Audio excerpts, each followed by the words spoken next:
So this is not a video that I was planning on making today, and I'm probably going to get demonetized, so let us just crack on with it.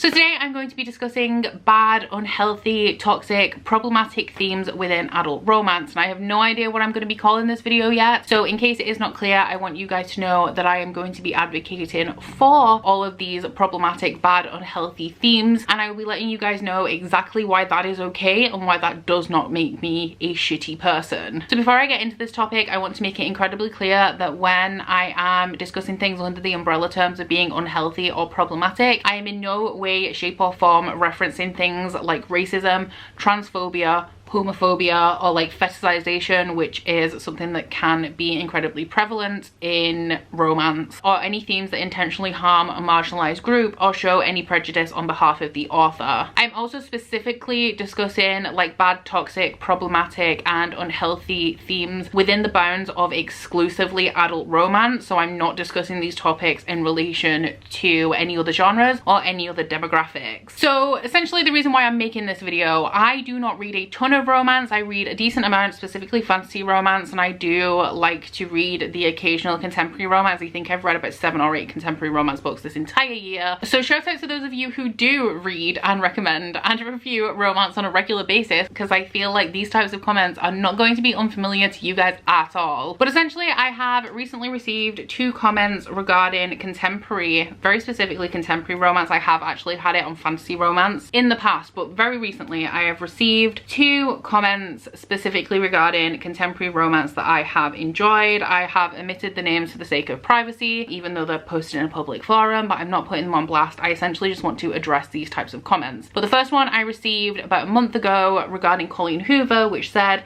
"I can't bring myself to trust someone who actually likes and recommends Colleen Hoover. It's just because her books make me feel super disgusted." And the second one I received just a few days ago regarding Punk 57 that said, "Y'all really need to stop recommending Punk 57. It's 300 pages of slut shaming and harassment that everybody overlooks because of the smut." So both of these comments made me feel uncomfortable because of their implications. The first one regarding Colleen Hoover implies that I am not a trustworthy person because of the types of romance that I like to read. The second one regarding Punk 57 implies that I am not intelligent enough to notice that a book has harmful and problematic themes, even though in that video I specifically stated that it is a bully romance with problematic themes throughout, but it implies that I'm not intelligent enough to notice this, and the only reason I enjoyed this book is because it had some cracking sex scenes, which let me tell you, it actually really did. So before we get into the bulk of this discussion, I would like to establish who I am as a creator. Authenticity and transparency are incredibly important to me, both as a creator and also as a human. I have never in my life, since probably like childhood, early teenage years, had the time or the energy to try to be somebody I'm not or to be fake in any way. And while I'm not going to sit here and spill my deepest, darkest secrets to you, even though some of them would be relevant to the topic of this video, I'm also not going to bullshit you, especially when it comes down to something as trivial as whether I enjoyed a book or not. Now, something that I have noticed in my 4 years on BookTube is that the online book community likes to have the facade of being open-minded and open to discussion. But what we really have is a lot of people, not everybody, but a lot of people do feel the need to be morally superior to other people, and they like to tell you what you can and cannot do and what you can and cannot enjoy without taking anything like nuance or context into the equation, and everything is just painted in black and white. Sadly, that is not how life really is, and it is not how the world works. So instead of advocating for any real change and gaining any understanding through discussion, all this really does is causes people to feel ashamed, and they will continue to do whatever it is that they were doing, but they will hide it because there is a fear of backlash and also being cancelled. So before we dive into that hellhole of a discussion and make it relevant to the topic, the second thing that I would like to establish about myself as a creator is that I am an adult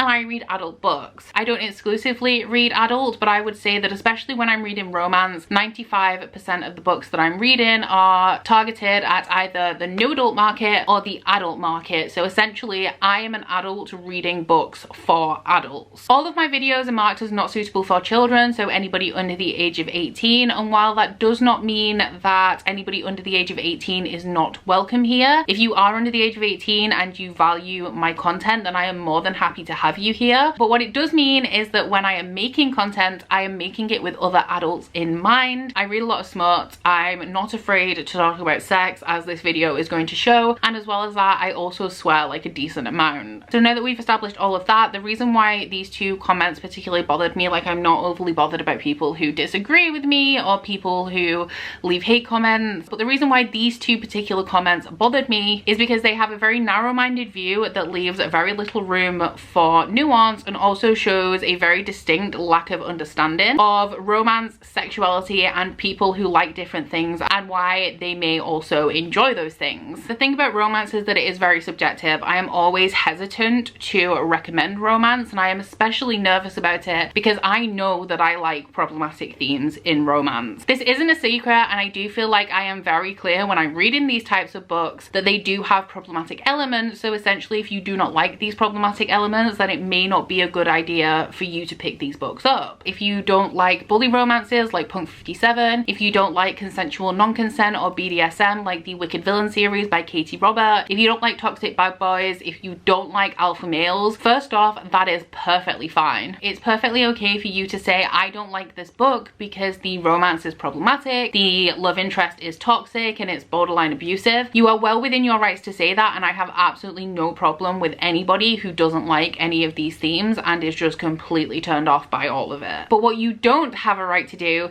is to judge and shame other people who do like those themes. Romance, sex, and sexual fantasy is extremely taboo to talk about, especially when we are talking about female sexuality. Like, it's okay to talk about male sexuality, but female sexuality is a big no-no. And that is a stigma that I'm not a fan of, which is why I advocate for openly talking about smut and erotica and not being ashamed or scared to talk about these topics. But the stigma and taboo that are surrounding these topics really enforces a lack of understanding in what we know about sex, romance, and sexual fantasy, and there isn't even a whole ton of research on sexual fantasy because of this. So sexual fantasy is weird and it's messy. Like, a lot of it doesn't make sense. It can spring up out of literally anything. Sexual fantasies can represent emotional needs that we need fulfilling.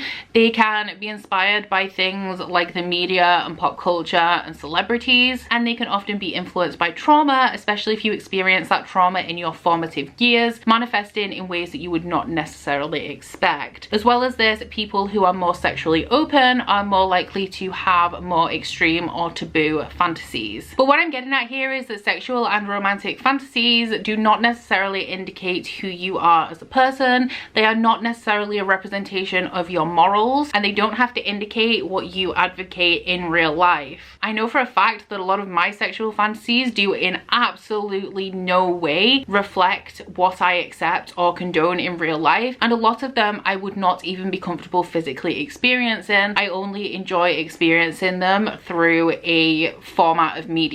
One that I can think of right off the top of my head that's like a really harmless one, because we're not here to dig into my kinks today, is that in terms of like books and movies and TV shows and even celebrities, I am really attracted to arrogant men. Cannot get enough of them. You know, the ones who are really hot and they know they're hot and they're rich and they're successful and they have swagger. Absolutely love them in media, but I know from past experience of having been with arrogant men that I actually in reality find them completely insufferable. But the beautiful thing about romance as a genre is that it allows us to explore our romantic and sexual fantasies in a safe space, which is incredibly important, not only because it keeps people from exploring these desires in an unsafe space, but also because it helps people to gain a greater understanding about what they may enjoy and their emotional and sexual needs. The other beautiful thing about romance is that, like the sexual fantasies themselves, they're not real. You can finish your book and you do not have to bring these messages and themes into your real life, and I am constantly confused about why we keep having these discussions about adult fiction, because the whole point of fiction in general is that it isn't real, it's made up. And I do know that some people like to read more realistic fiction, and that is like the niche where they like to be. They like more realistic stories, they like slice of life type of things, which is not my particular cup of tea. If I personally wanted to experience a more realistic scenario for myself, then I would go out and experience that scenario in real life. Where But it is possible, of course, not all experiences I can recreate because I do have limitations. But while I do read a lot of fantasy novels and sci-fi novels, specifically when I'm reading contemporary or romance, I like to read about situations that are wildly unrealistic and unlikely to happen to me. I also personally like them to be like very angsty, very dramatic and very messy, so essentially like a soap opera in book format. Now, the reason why I specified at the beginning of this video that we were going to be talking specifically about adult romance today is because I don't believe that we shouldn't be having these discussions at all regarding romance as a genre, about things like problematic fiction and toxic love interest and all of that stuff. But I don't think that we need to be having this discussion and telling people that they are wrong for liking what they like when we are talking about romance that is specifically targeted to adults. Romance as a genre predominantly targets and is read by women, so the fear with people reading books that have problematic themes and toxic love interest is that people will idolize unhealthy relationships and also see things like abusive and toxic behavior as perfectly normal, which I definitely understand. But at the same time, by the time that we are adults, we should already know what is right or wrong, and we should also already know what limits and behaviors are acceptable. If you are an adult capable of making adult decisions and you willingly and knowingly place yourself into a dangerous situation because you read about it in a romance book, then that is on you, because it is your responsibility to know what is right and what is wrong and whether you are doing something incredibly stupid. It isn't the job of the author in any adult fiction to tell you what's right or wrong. Adult fiction tends to present you with a series of facts and then it's on you to make your mind up what you feel about it. Some of my favorite books have characters that are definitely in the wrong, but I love those books anyway because I find them incredibly insightful and there are many enjoyable elements. But that does not mean that I condone the behavior of those characters in real life, and it also doesn't mean that I'm going to exhibit any harmful behaviors or do anything to make myself unsafe because I read a fiction book where the author didn't make it clear to me what is good and what is bad. And similarly to how it is not the author's job to tell you what's right or wrong, it is also not a reviewer's job to tell you what is right or wrong, and it is not my job to sit here and tell you that a book contained a certain theme and why that is terrible and why you are a terrible person if you read that book and you enjoyed it or did not notice that specific element. But what we can be doing and what we need to be doing is discussing how these problematic themes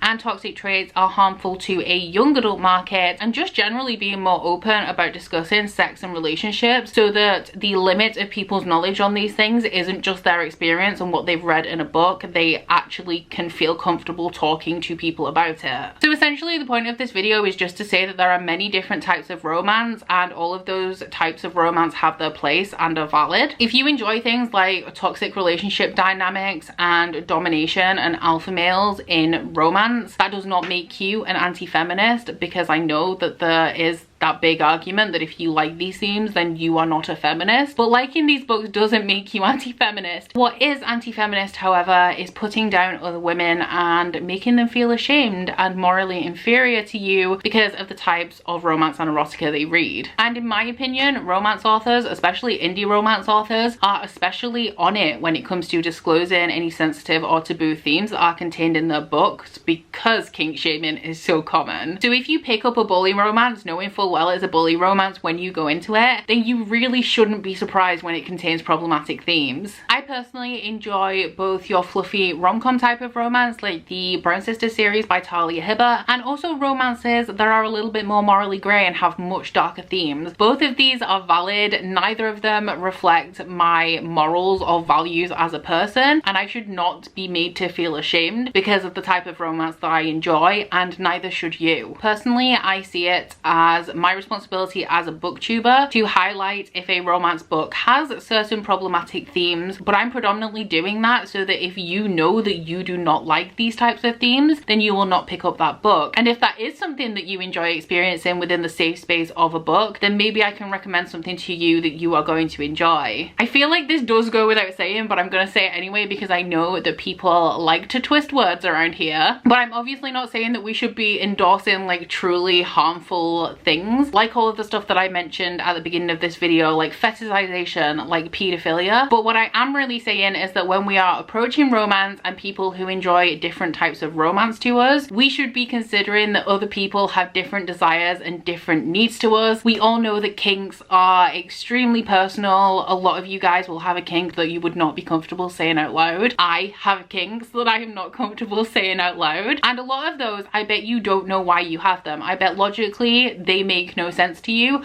but you have them and it is okay to have them, and we should be considering this instead of just being a judgmental asshole. So in summary, you can enjoy problematic romance. It is okay. You can also acknowledge that a romance is problematic and that actually, yes, you really loved it. It doesn't make you a shitty person, and the two things don't have to be mutually exclusive. And if you are somebody who doesn't enjoy problematic romance, you may not even really like reading explicit romance at all. You may not have any extreme or taboo kinks, but that is okay too. And you are also valid, because as well as all of the kink shaming, there is just generally a stigma around women's sexuality and women enjoying sex and reading romance that is ridiculously unnecessary in 2021. And also, if you are somebody who has made it through this discussion and disagrees with absolutely everything I have to say, if you think that my taste in romance makes me a trash demon, defines me as a person, and completely overrides everything else about my personality, then I am very sorry. I don't think my channel is going to be for you, but I do hope that you have a nice day. But essentially, that was my thoughts on kink shaming and problematic themes within romance. Please let me know what you think about this down in the comments. But aside from that, guys, please don't forget to like this video if you liked it and subscribe if you wanna. If you head into my description box, you'll find a link to my Goodreads, Instagram, Twitter if you'd like to follow me on any of those, as well as a link to my Kindle website, the Etsy and Instagram associated with that, and a 10% off discount code. But that's it from me today, guys. Bye!